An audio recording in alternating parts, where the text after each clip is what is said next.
Hey guys, how you doing? It's Henry at Mowers and Blowers. Welcome back to another episode on the Skidoo Formula MX snowmobile that I got for free. Well, sort of free. Yeah, that's right, free. Anyway, gotta watch all the episodes, see what I've done to it. But anyway, today's kind of an exciting day because we're almost going to button this up for good, you know. I finally did receive my package that I ordered. It's kind of expensive. It's $18, whatever. There was others that was only $10, but I wanted the extra stuff that it came with it. Some brass fittings, T-lines and stuff like that. And here's the primer plunger, which allows... I mean, I could have used the old one, but, you know... These fittings came with it, so along with the primer lines and zip ties and stuff. It looks like a lot more in the picture, but I mean these are very thin lines. These are not fuel lines, which I still have to dig up now because I thought they were fuel lines, but these are only really thin primer lines for the primer plunger bulb, primer plunger. So this will allow me to be able to prime my machine fine and thus starting very easily. A lot of those kits came with this plastic primer T-line, if you will. But this kit came with a couple of them, and also several brass ones, which, you know, is going to be more long-lasting and more reliable. So as you can see here, I've already fitted everything in here, mocking it up, if you will. The original gas tank, as you know from the last episode, I put my own LT1000 lawn tractor gas tank in it. Made brackets and everything, so it's sitting nice and high. A little bit higher than the carburetors, which is what you need for a gravity feed. As you know, I converted from fuel pump delivery to gravity fed. And it's a smaller tank than, obviously, the original, but like I said, I'm not going to go ride this thing in the mountains for days at a time, you know. Around a block a few times is all I need to do, you know. And also, as you know, I picked this up in somebody's garbage. It was the middle part of a sectional backrest, you know, and I figured this would be a good seat cushion to sit on while I'm riding this thing. I still have to button this down. I don't know how I'm going to do it, you know, and the bolts here are all rusted and cut, so I don't know. I'm going to need a long self-tapping screw to get this one down to secure the gas tank to the machine. I am still missing... a three-way splitter from the LT1000 gas tank to one line, splitting it into two lines, one going into the right carburetor, one going into the left carburetor. So I'm waiting for that, but I figured I'd come out today. It's cold, it's 33 degrees outside, and at least get the primer plunger fitted in there, run the lines to whatever I could find, and dig up some other lines that I can get going. Get a fuel filter and a fuel shutoff, which I want to add to the line. And as you know, instead of putting the gas tank in the engine compartment, which was my original thought process, right? The distance between the gas tank and the carburetors were like that much, you know. So I'm not going to be able to fit a T-line, a three-way splitter, a fuel pump, and a fuel shutoff all in that little space. So pulling the gas tank more rear allows me to have about a foot long of line that I could attach these things to, and also have a nice clear gravity fed line all the way to the carburetors, and that ought to work pretty good. So that's what I'm going to be doing today, is installing this in anticipation of waiting for that fuel splitter, which I desperately need. Now, that fuel splitter was expensive. I did buy it. It was either stainless steel or brass. I don't remember. But it was like $11. With taxes, like $13 for that little thing, you know? And I looked everywhere. They're all like at least $8 for the plastic one. I figure I'd just, you know, spend a little extra and get the brass one. I don't know why I want such good quality for something I don't even know what I'm going to do with, you know, whether I keep it or not, whether we get any snow at all, whether you guys will be seeing me riding this thing at all this year. I have no idea. But either way, this is the timeline to this project, and I think I've had this for a couple of years. I'm not sure, but You know, for you guys to be able to see me riding this thing, for me to be able to ride this thing, my own sled is going to be amazing. So we've done a lot of things to this. Getting it started, getting it running. I recently added my own air filters thanks to my friends over at HIPA Parts, who sent me a couple of dual air filters, and I fabricated these you know, tunnels, if you will, to lead to them. So that ought to work pretty well, I think, with a clear shot to the gas tank that you can see there. You know, just pull this tank out, do the lines. I gotta find some fuel lines, because look, this fuel line is like loose and stiff and rigid and hard. As you know, we fixed the steering, welding it. This is the inner part of the hood bracket that I fabricated. I know there's a license plate in there, zip ties, Frankensteined it, but you know, the hinge needed to be connected, which it is now. This is a Bombardier Rotax engine, 467 cc's or whatever. So with this new plunger, I need to determine for sure, I'm using these old fuel lines just to test for now. I need to determine which one of these is the sucking valve and which one is the pushing valve. I think the straight one is the pushing valve. So I've got some 2-stroke oil mix here that I've been using to test. So I believe that the angled one is the sucking one, and this one is the shooting one. So let's see if we pull it a few times, whether it shoots.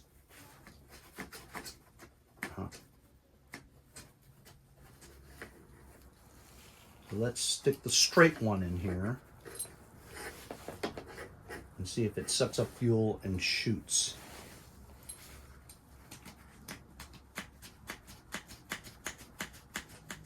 Okay, it looks like it was the curved one. The angled one is the one that sucks.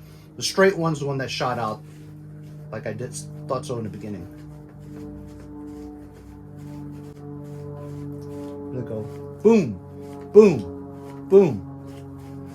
You know, it seemed like the older one shot better.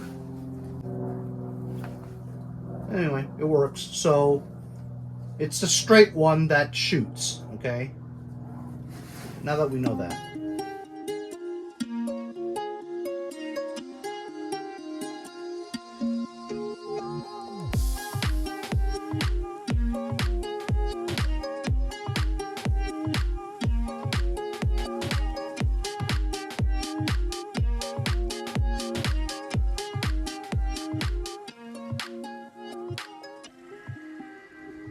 So there you go. I mocked it up. I put the plunger in through the dash, and the straight one is going to be pushed to this line over here, which I'm going to shorten because they gave me a lot. And also, if you look at these lines, they've been sitting in this package for a long time and bent. So they're all kinked up, you know what I mean? Pretty much useless. I guess I could heat it up a little. I mean, I was biting it, you know, to get this to be not flat anymore. And there's kinks all over this line. But I think that once you heat it up a little bit, it might flow. I mean, if you blow through it, it still blows.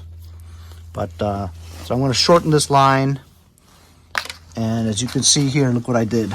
So I've got like a 90-degree bend fuel line going from the gas tank with a clamp straight to a brand new fuel filter, gravity fed type, clamped to a fuel shutoff, which is now off.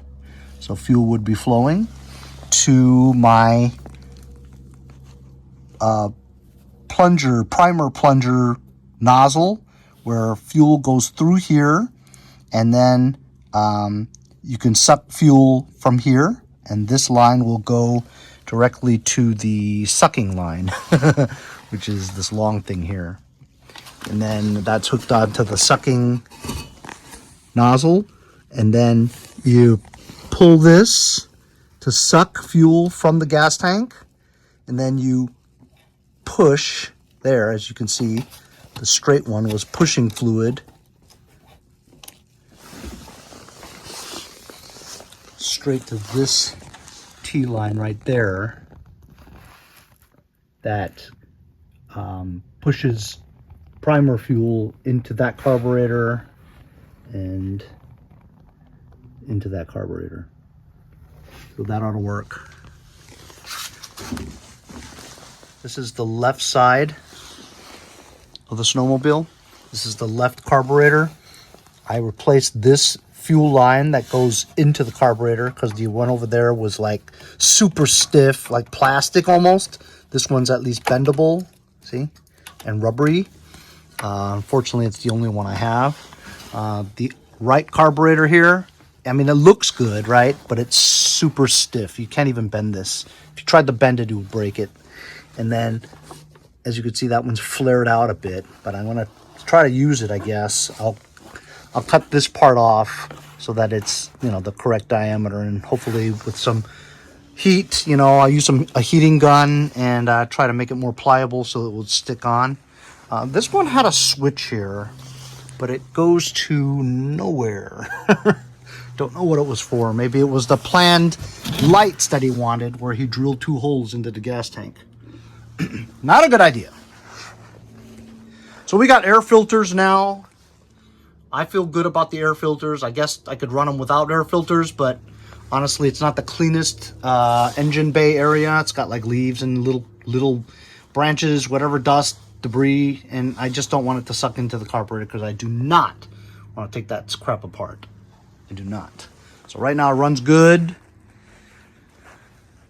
I think that's we're almost there. I just need the T-line, the 3-way splitter that takes fuel from here and distributes it to 2 lines that go to each respective carburetor.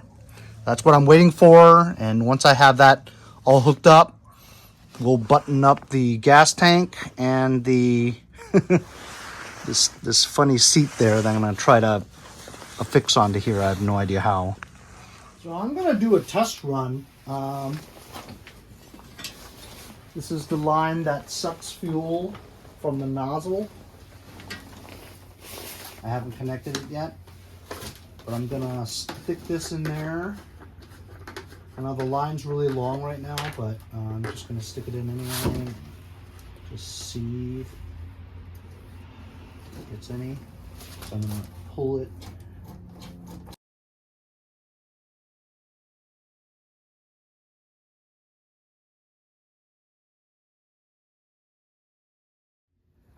So you have to sort of get it started.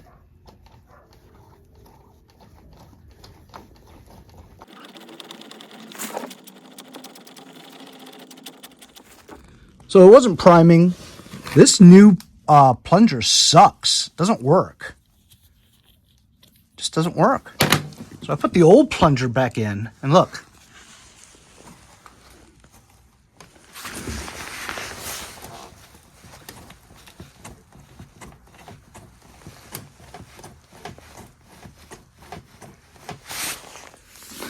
There you go.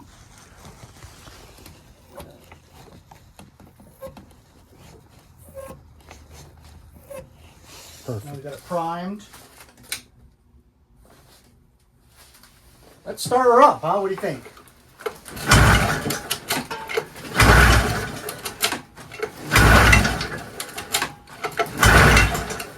Prime it a little bit more.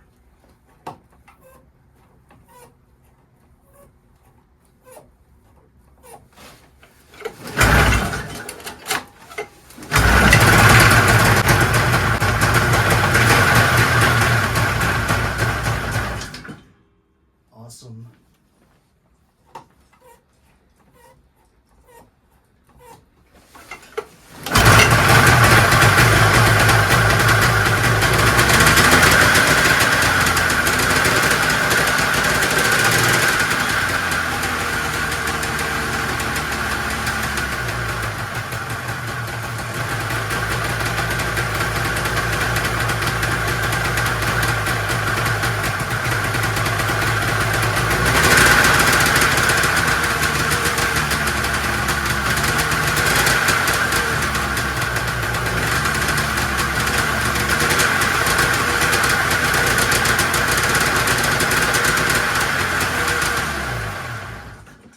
some fuel in there so far, you know, in the primer area, just to give it that vacuum. But man, look at all this smoke. Listen, I was thinking, some of you guys told me that when I'm doing these testing, right, that I should use 2-stroke oil mix to test. But what if this is working? What if the oil injection is working? Ain't I putting too much oil? Like if I'm putting 2-stroke mix already into it, right? But if this oil reservoir injection system is working, it's pumping way too much oil in the mix. You know what I mean? I mean, it runs pretty good, but I mean, look at all the smoke. That would be the reason why it smokes so much, is because I'm double oiling it. The stock oil injection system is working, so it's putting more oil into the mix. So that's why there's so much smoke. But then again, this is like, you know, we haven't run this engine for a while, so maybe that's why it's smoking. But I have a feeling that oil injection thing is working, so I can just put regular gas in the gas tank. But it's kind of risky to try that, though. What are your thoughts? Leave it in the comments. So there you go. Pretty much mission accomplished. I wish I had better fuel lines, because these suck. You know what I mean? I'm almost better off putting the old ones back on, as I did the old primer plunger, because this junk that I bought is crap. You better be assured that I will be letting the guy who sold it to me know how sucky his stuff is. Anyway, today we did this. The 90-degree bend to the fuel filter, to the fuel shutoff, to the primer nozzle splitter, and now I'm waiting for the 3-way fuel line so we can attach it to a fuel tank. Still don't know whether or not I should use just regular fuel, or should I be safe and just use mixed fuel, even though I believe that this fuel injection system is working, because I could have sworn in the beginning of this that the oil was a little bit higher, right? So I think it is using the oil in there to inject into the mix. So that's why we're getting so much smoke, because we're over oiling the mixture. Well, what are your thoughts, guys? I'd like to know in the comments, please. But it's coming together, man. Just waiting for that splitter, and this would be ready to go, provided we get any snow. Look how smoky it is in here. Holy cow, what a catastrophe. It's been raining for like 24 hours. Wind be a-blowing. Tree limbs falling. Like a mini hurricane. Oh no!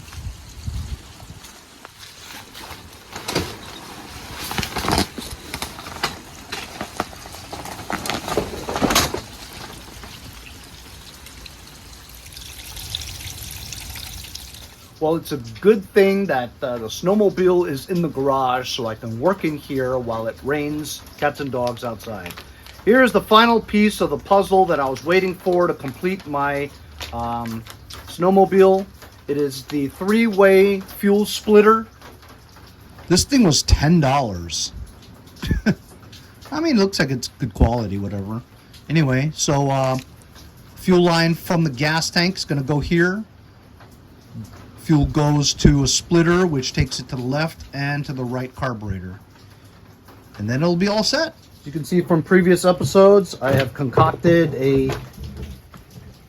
LT1000 gas tank from a lawn tractor into the original gas tank for the Skidoo snowmobile. Made brackets in there. I've got a fuel line coming from the gas tank to a fuel filter that goes to a fuel shutoff, so I can store it for the summer while it sits there with gas. It goes into another nozzle that allows the primer line to go in, so I can suck fuel directly from the gas tank and push it into the carburetor so I can start it easily. And this is going to go right onto here, and then split into 2 lines that go into the carburetors. And then this will be done. I'll be able to start this thing easily, and that was my big problem, was that it took 50 pulls to start. Now I've got a primer system that works, or I hope it does, and we'll be able to get this thing fixed. Doing all this because, of course, I bypassed the fuel pump system and just turned it into gravity feed. It's a lot more reliable that way because you don't have to pulse the engine to have fuel go through the lines. Gravity pulls the fuel directly into the lines. That's more reliable. Unfortunate that the gas tank is higher than the carburetor, so gravity should pull the fuel directly right into the carburetors. Here we go. We're gonna stuff this one here.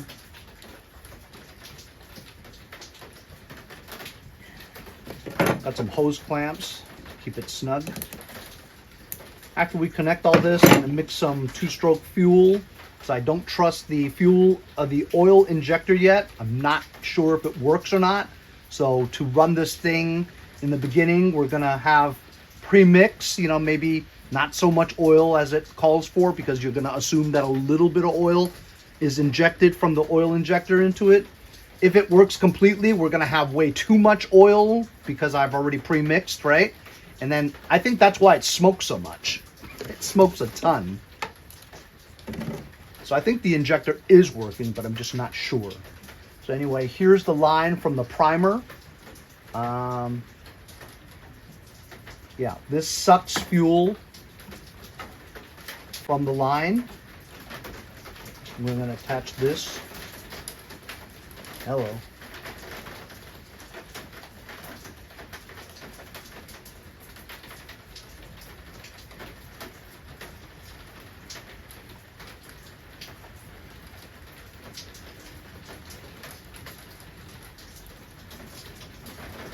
That's on there.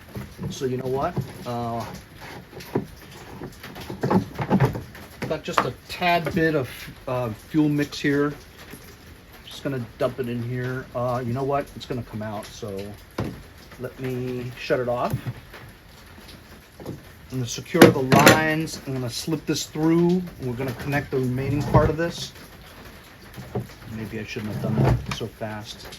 This is the right carburetor fuel lines, the left carburetor fuel line. I'm gonna make the connection in here. I think I have to cut some hose, it's too long.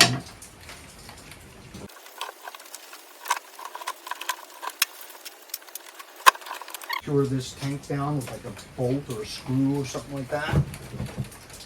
But that's how it's supposed to look. Those air filters are kind of in the way now. I didn't anticipate that.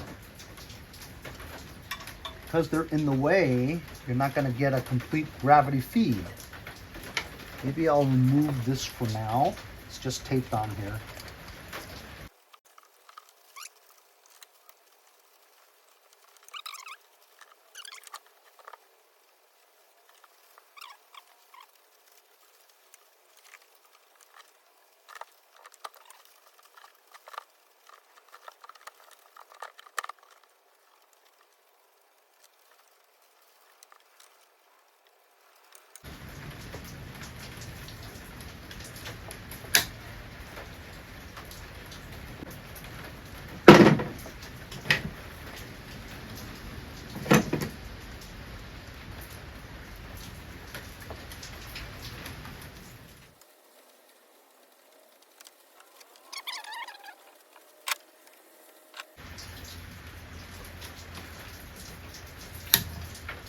I'm a little worried about the height of that gas tank now, because it seems like there is a little bit of incline in the middle here. But I think if you have enough fuel in the gas tank, the pressure will push it all the way through. And also these lines are newer. I replaced them, so they're a little stiff. You know, it's flexible but stiff. So I want it to actually go down a little bit more because it's kind of rising. Rise up, gather round, rock this place to the ground. Yeah, see how it rises up like that? So it really needs to be like lower. These air filters are kind of in the way.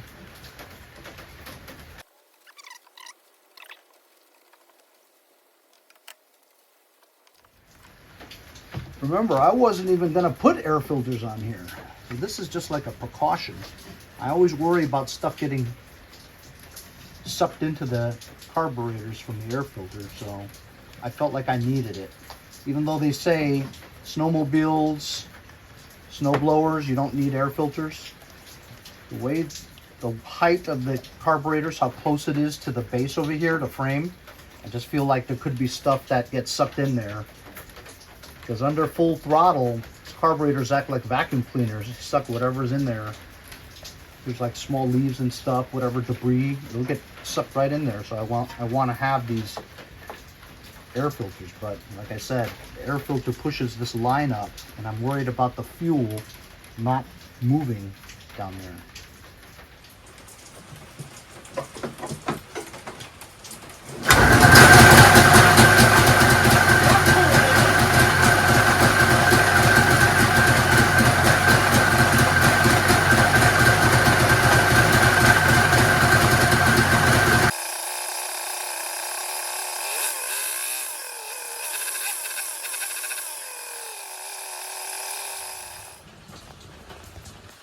See how this fuel line there is on top of this air filter? And then if you go in here, it kind of goes in an upward slope. So you have to make that fuel go upward, but you shouldn't have it going upward. If I got rid of the air filters, I wouldn't have that problem. Okay, so I zip tied it a little so that the fuel lines would stay low as possible, as you can see there, and it goes straight over the slight hump right into the gas tank. So I think that's okay. I'm going to fill up some more gas in the gas tank to create some pressure, see if it's free flowing, because right now it doesn't seem like it's free flowing, which is going to be a problem. I'm going to go halfway on the gas tank. I know I'm going to be testing this quite a bit.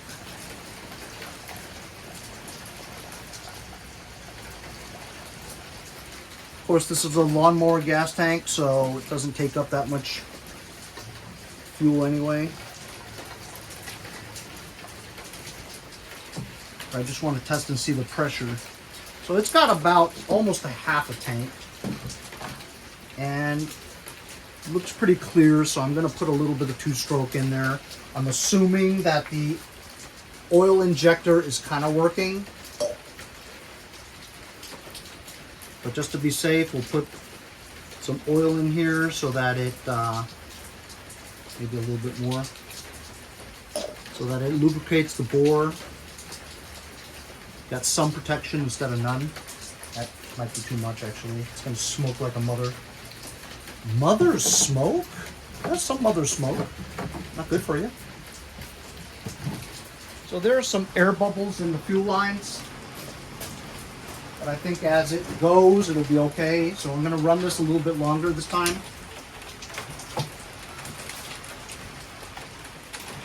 Primer seems to work pretty well. Might be too much, actually.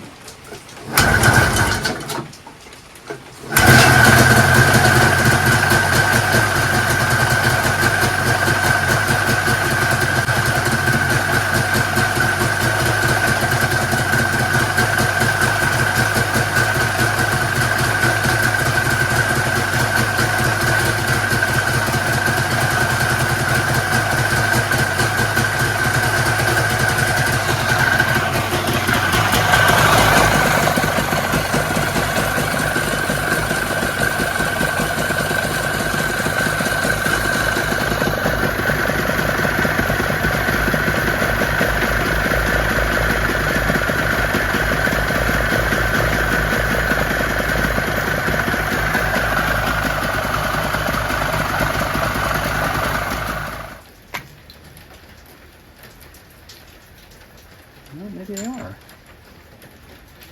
Oh, they're just hand tightened on there. So a little bit of oil was coming out. Oil or fuel mix was coming out. At least vibrating or creating some kind of air pocket. So I'm going to tighten these down. Should look okay.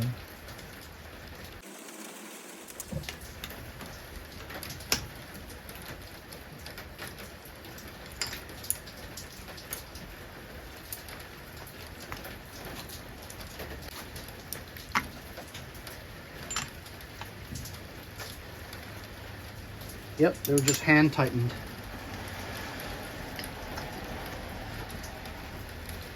All right, looks like it works. It seems to start up pretty easily, doesn't it? Let's do this without priming it now.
Runs on its own for a good while, which means the fuel system is working. The gravity feed, it's continuously getting enough gas to power the carburetors and keeping the engine running.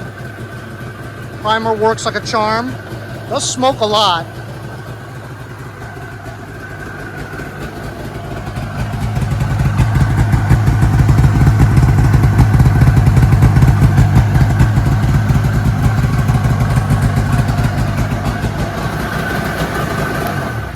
Well, I'm pretty stoked, fellas. It's been a long time coming, right? Did you ever think I would get the snowmobile to start up on the first pull, run the way it does, idles? A little high according to the RPMs, but to me it sounds okay. Again, I'm just using this to ride around my neighborhood for shits and giggles, you know? Kind of like Sketchy, the motor scooter. Not registered, not insured, no plates, nothing like that. Just zipping around the neighborhood for fun, which is what I plan on doing with this, unless somebody wants to buy it, which I doubt. But like I said, I got this thing for free because I traded it with a simple push mower to Spicoli from Fast Times at Ridgemont High. If you guys haven't seen that episode, you should go check it out. It's a riot. But yeah, I'm pretty stoked, man. I never thought that I would be able to get this snowmobile running the way it does. And I mean, I learned a hell of a lot, you know, from a guy who's never messed with a snowmobile before. Hopefully you guys learned something too. I'm not done with it by a long shot. See how hazy that windshield is? I'm gonna try some different things to see if I can get it clear. If I can't get it clear, I'm just gonna paint it black, as if it's tinted. You know what I mean? What do you guys think? Let's see if we can try to use some rubbing compound to clear that up, sandpaper, carb cleaner, contact cleaner, just to see if we can clear that up.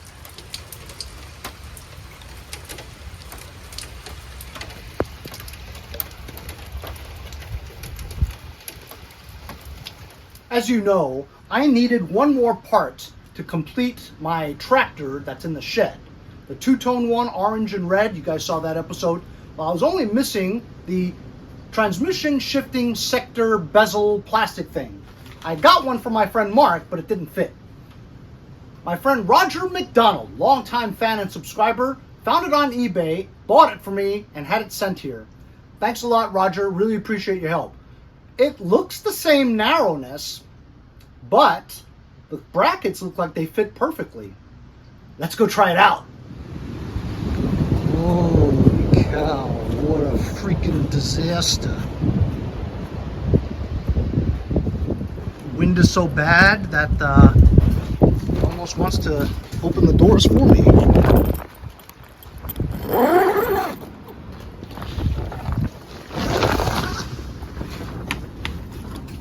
So as you can see from this area here, you got 2 slots, nothing there, 2 things over here. It should match perfectly. Remove this first.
Fits perfectly. This was the one for sure.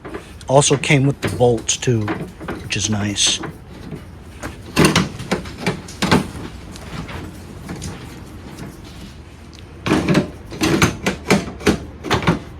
Sweet. Fixed!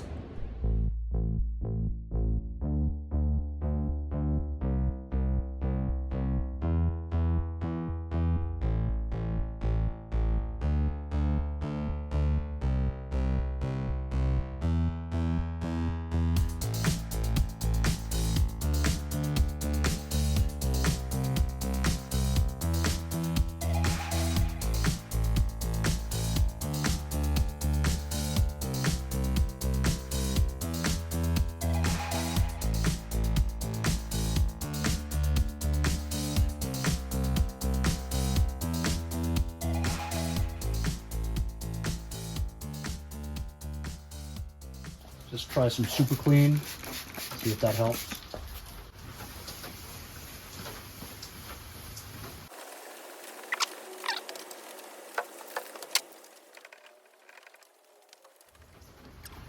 Polishing compound.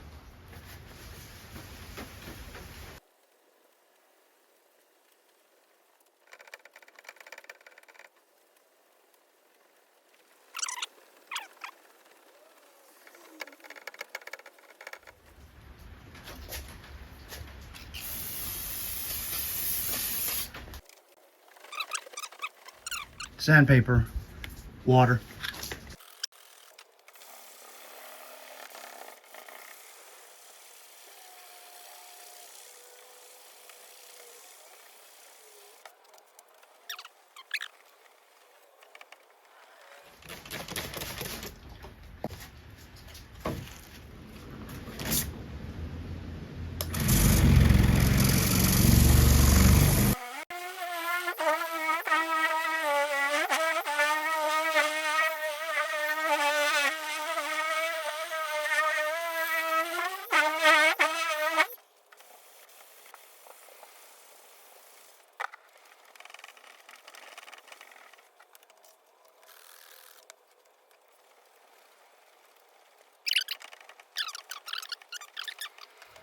Mother's synthetic wax. This stuff is great.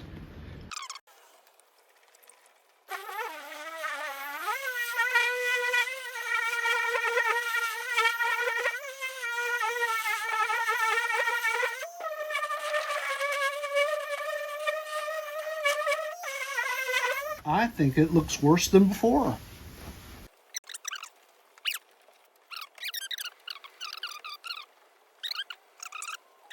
So I just did something stupid.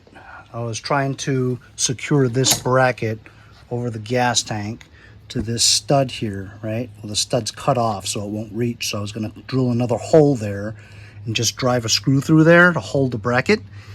And I drilled through something and antifreeze flew out.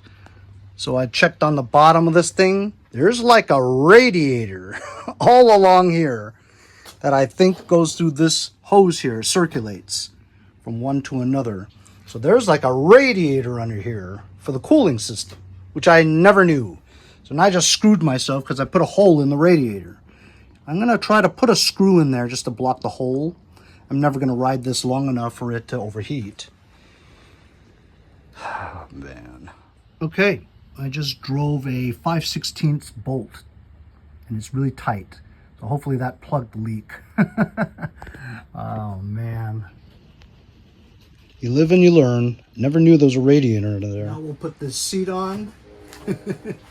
This seat. And we'll just get a bungee cord.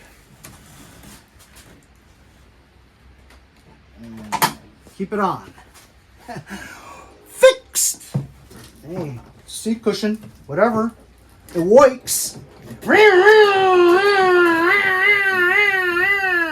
I see mostly they do this. I remember when I was snowmobiling in the mountains of Montana where I did a trip, they were all doing that too. But that's only to help you, you push with your legs so you can kind of tail out the rear, so you can make sharp turns and stuff. And also if you're going over bumps and stuff, it's better to stand. Kind of like if you're on a BMX bike, So what a great learning experience, huh? Wouldn't you guys say? I learned so much more about snowmobiles.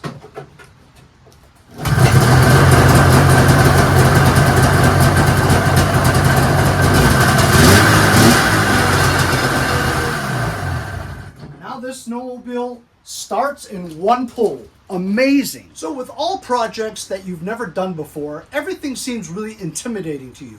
And you feel like you're out of your element, so you feel like a rookie, which I was. But after a bunch of episodes on this snowmobile, I feel pretty good about working on this now. I learned so much. Hopefully you guys did too. We got this snowmobile for free! Free! Free! That's right, free. Trading a push mower, which I got for free for it in a trade. Had this sitting around for a year or so, almost a year. And now it starts with one pull, and it looks like it drives just fine because earlier we revved it up and that bottom dolly went flying out.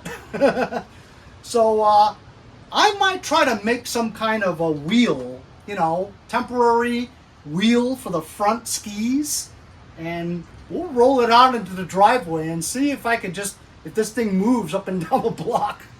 I know, is it okay if I run those tracks on concrete or asphalt like that? Will it rub out? Because I've seen people doing it, Let me know in the comments, you snowmobile fellas or sled guys. Tell me if you can run the tracks on asphalt, the road, without it rubbing out too much, Or we could just wait until there's some snow, enough snow to cover the road so I can get this out there and give it a test run. Would like to put wheels on here. I've seen people do that too. That would be interesting. But for now, the snowmobile is finished. Cosmetically, what are you going to do, right? I mean, it's okay.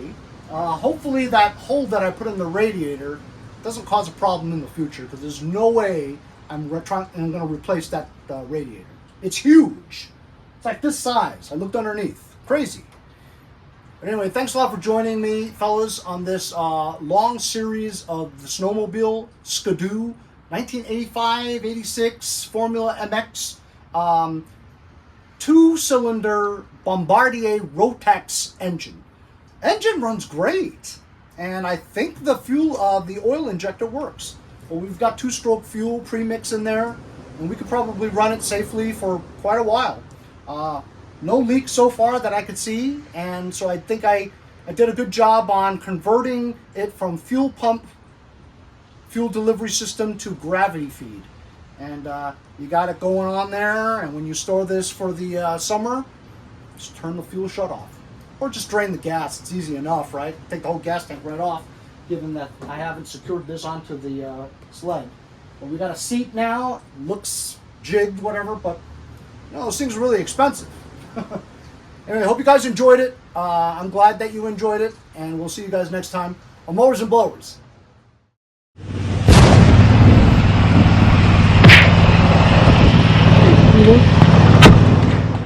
Oh, Jesus Christ. This guy screwed this up. I'm gonna see you guys next time on Mowers and Blowers.